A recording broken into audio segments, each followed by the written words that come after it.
Good morning, traders, and happy first day of May. It is Labor Day in Europe and China and several countries. Part of the reason we're seeing low volumes. Also, yesterday wasn't quite Labor Day, but it's a Monday before a holiday, and you know how that goes. The volume right now in the ES is actually not so bad, 110,000 versus what we had yesterday. But overall, we're looking pretty good today after that move down. Derivatives trading involves substantial risk of loss and is not suitable for all investors. Past performance is not necessarily indicative of future results. The leaders today really is the U.S. dollar. Looks like the U.S. dollar index on the June contract is up 0.5%. Everything else is red.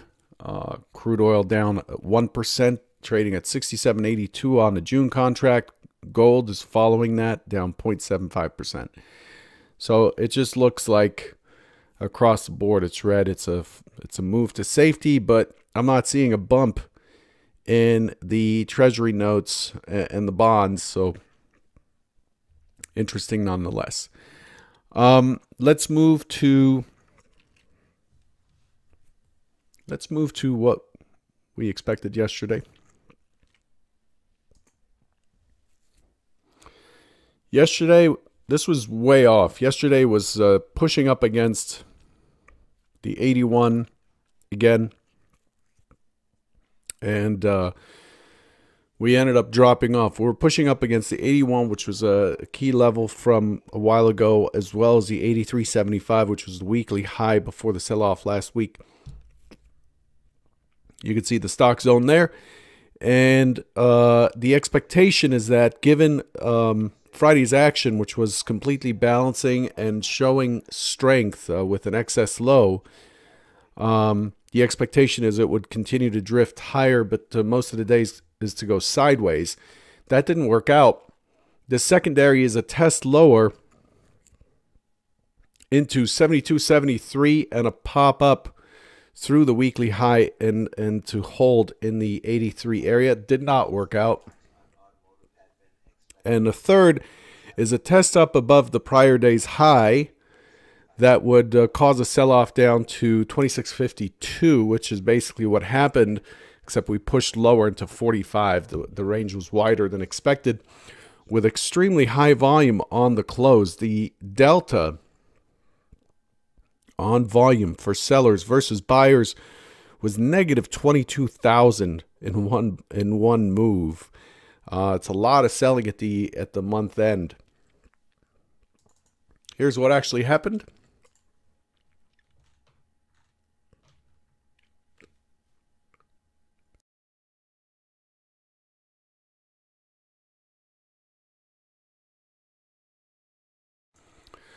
So there's the push up into 2681.75, which for you fibbers is like a 62% pullback, 61.8 off the drop. It tried several times to hold above the prior day's range, pop back up right here, and then it just broke loose. For me, I was looking for an area to get long per scenario 1 or 2, all the way down into the value high around 73 or so. Once it broke through and through the point of control, it was over.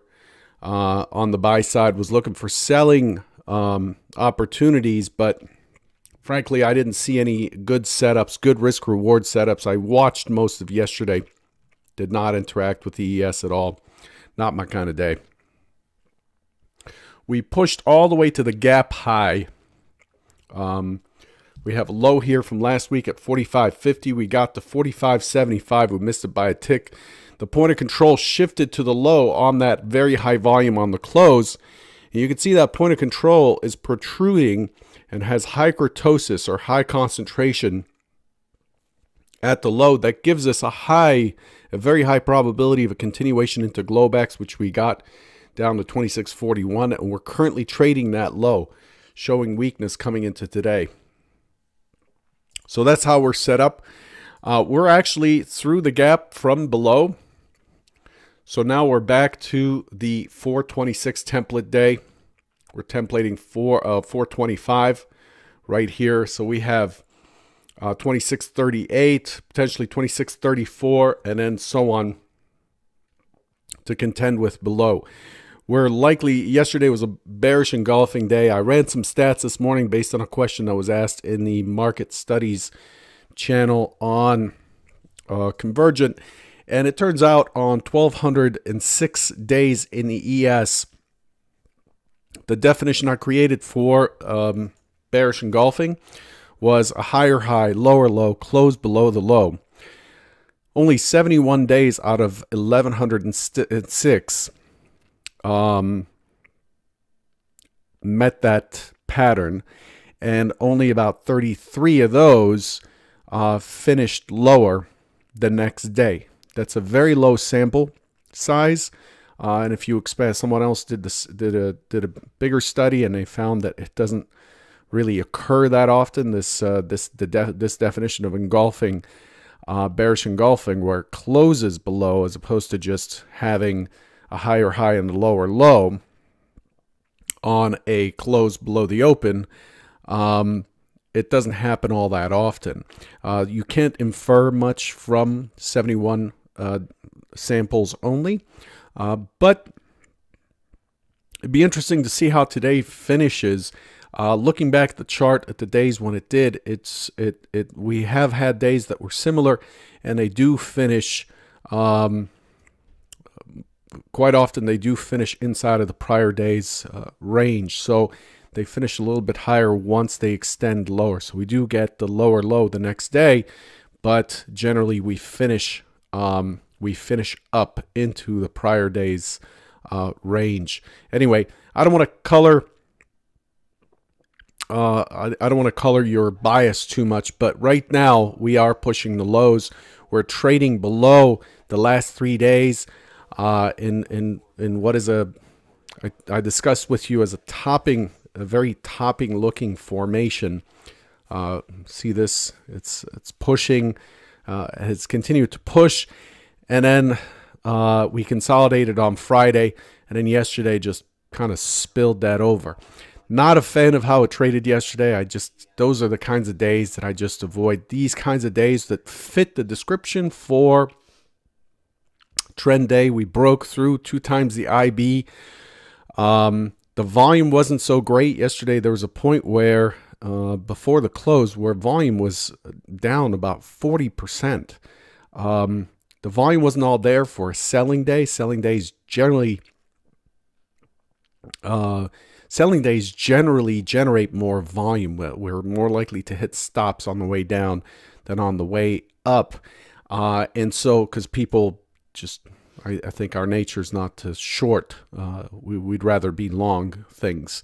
So the grind down was very, very difficult to read. So I can't comment too much on yesterday. These kinds of days, a trend day, something that fits a trend day, occurs in the ES traditionally. Occurred traditionally around 18% of the time in the ES on a 2,500 day sample. However, if you include what's happened, if you look at 500 days and you include what happened in January and so on, or actually in the last year, we find that trend days have shot up. The definition of trend has that the occurrence of trend has increased tremendously. In the past, I avoided trend days. I'm sure many of you see those as the big days. They're not for me. And I always was happy to give up the 18% of opportunities for the 82% where I make money. But these kinds of days occur more and more. And I'm finding that I need to have a plan for momentum kind of days. But like I said, I found yesterday very tough to read. And I did receive several emails asking how they can avoid the losses that they took and so on days like yesterday. And all I can say is this is why you've got to have a limit. People don't like to have limits.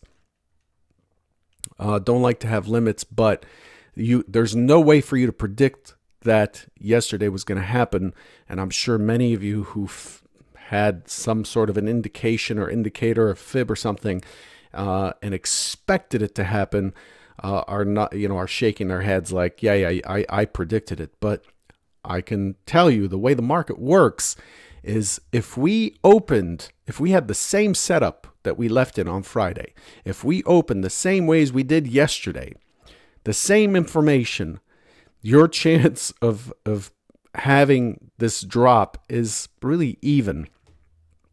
So it did work out, but don't it's not like it's easy to predict. So in any case, we've pushed down on low volume.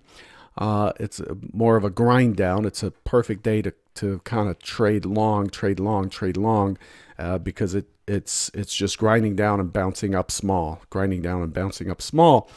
and then we continued our sell-off into Globex. We've had a pop, but the pop was very weak in the overnight session. We have a pretty balanced profile in the overnight session. See how it's Gaussian, with a value area right in the middle.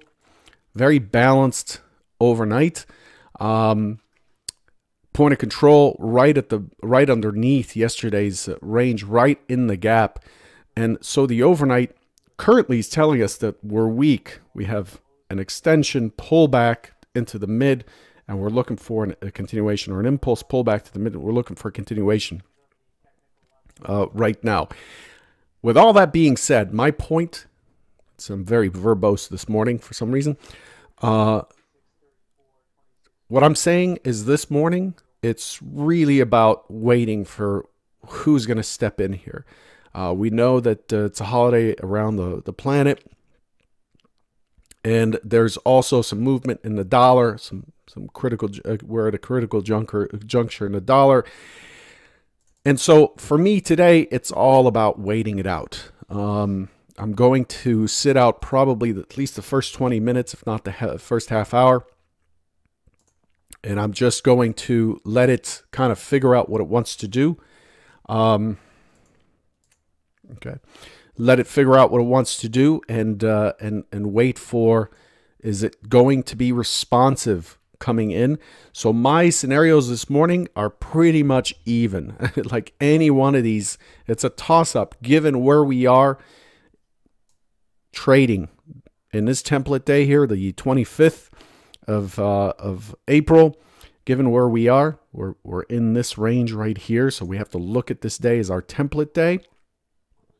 Given what we've done, the pattern that we've created, given where we're opening, it really is a toss-up from here. I'm sure the bears are going, no, this is a big sell day, and so on. Yesterday didn't meet the criteria of a panic. It was more like selling, end of month selling. But who knows what the reason why is, and we don't really care. We have to trade what's in front of us, and we have to follow the pattern or the narrative of the market and trade through our process. So this morning, expecting an open auction out of range, I'm looking for it to attempt to push lower as far down as 37 here, right? The 37 right there somewhere.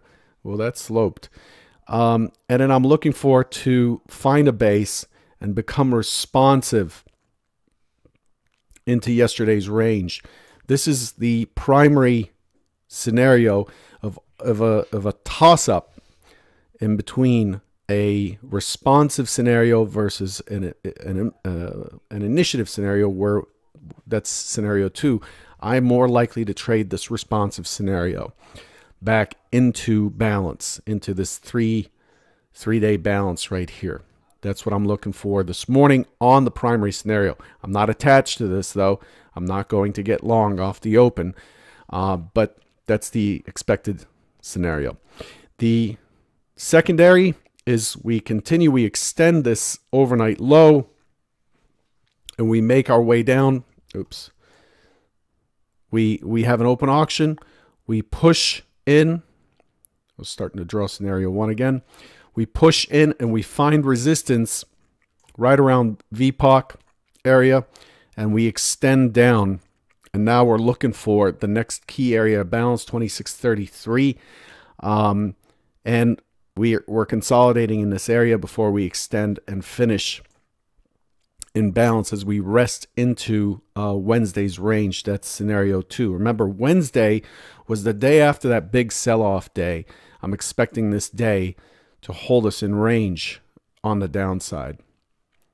Okay, so there you have it. That's scenario 2. Scenario 3 is, of course, continued selling, which is completely unexpected. Scenario 4 is a rally, not so expected, but you can come up with those scenarios anyway. So the first scenario is initially dropping and responsive, meaning we're going back. We're responding to the selling with buying, and we're going back to our previously accepted prices. So we're going back above 26.45, 26.50 to 26.57 and working our way back up. The secondary scenario is we attempt to be responsive. The sellers can see that buyers don't have the ball. The buyers are not able to have the power to push back in, and that's when selling comes. So the best play for the day is a push into the prior point of control at 26.47 quarter or so, and then we see that the tape is just not able to sustain buyers, and then sellers start stepping in, and we have an impulse down that we can now trade short against. The target would be, in this scenario, like I said, 26.33 below from 26.47 or so. Pretty good range to play with. We'll see how today plays out. We're definitely in an interesting spot. I'll leave you with that thought. Again, don't forget that you need to win the day here.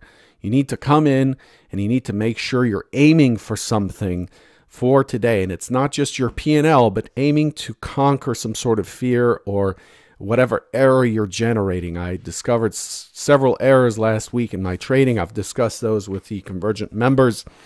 And my focus this week is just to eliminate those. And they just keep coming back over the years. I've been trading almost 18 years, and I see the same errors pop up again and again and again. It's just about being human, really. So make sure you win the day, okay?